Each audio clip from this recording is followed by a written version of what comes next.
दोस्तों नमस्कार।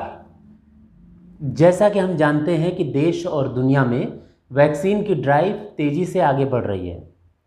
हमारे देश में वैक्सीन का जो मार्क है 19 करोड़ को पार कर चुका है।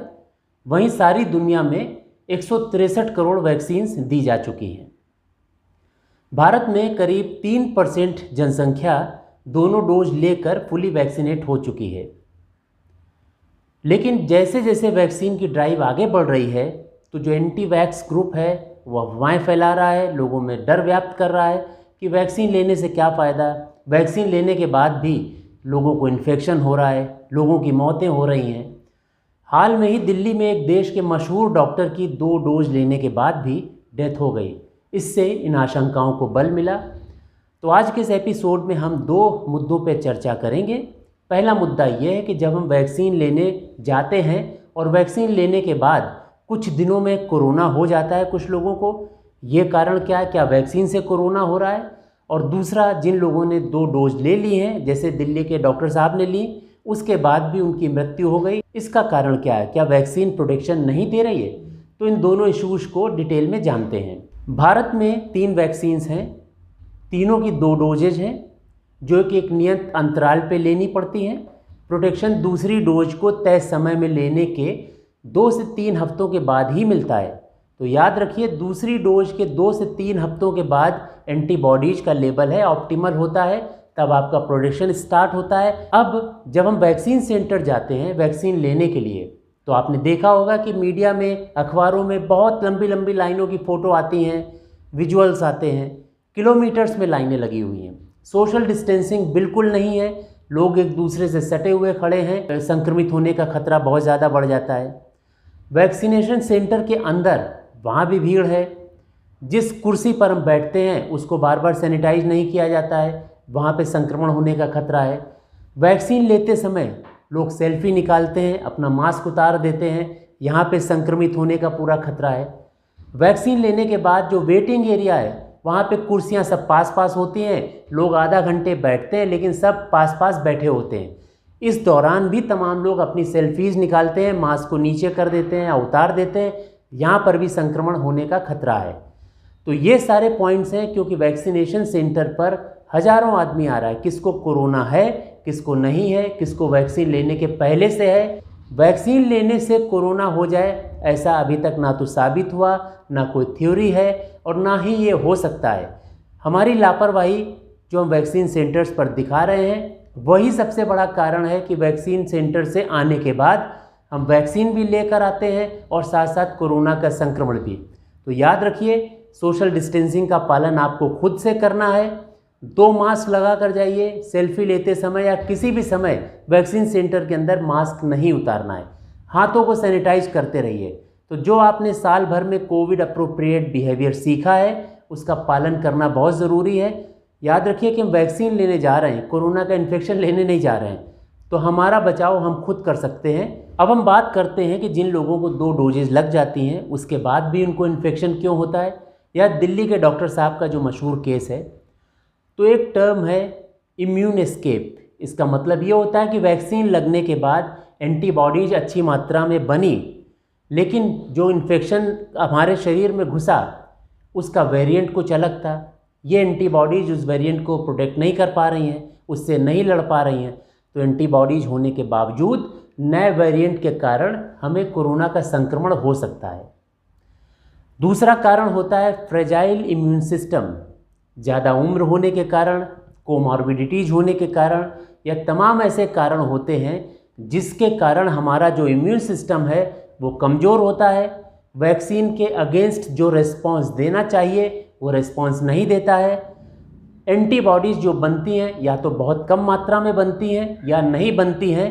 तो डोजेस तो हमने दोनों ले ली, इसके बाद भी हम संक्रमण के प्रति सुरक्षित नहीं हो पाए। संक्रमण हमें होगा क्योंकि एंटीबॉडीज हैं ही नहीं। तीसरा है वैक्सीन की एफिकेसी। हर वैक्सीन में एक डिस्क्लेमर होता है, ये 70% या 80% या 90% एफिकेसी वाली है।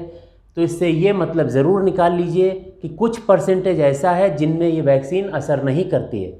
याद रखिए, कोई भी वैक्सीन 100% एफिकेसी वाली नहीं है।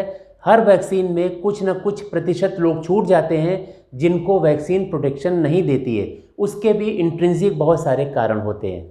तो वैक्सीन लगने के बाद 100% श्योरिटी नहीं आती है कि आप कोरोना के लिए पूरी तरह से सुरक्षित हैं, तब भी खतरा हो सकता है। और चौथा, कुछ अदर रीजन्स भी होते हैं, ये बहुत सारे होते हैं।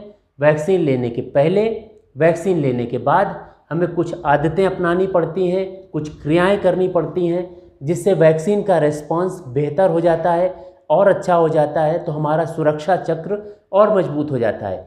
ये एक अलग विषय है, बड़ा विषय है, ये वीडियो लंबा हो जाएगा, इस कारण से इस विषय को मैं अगले एपिसोड में डिटेल में बताऊंगा।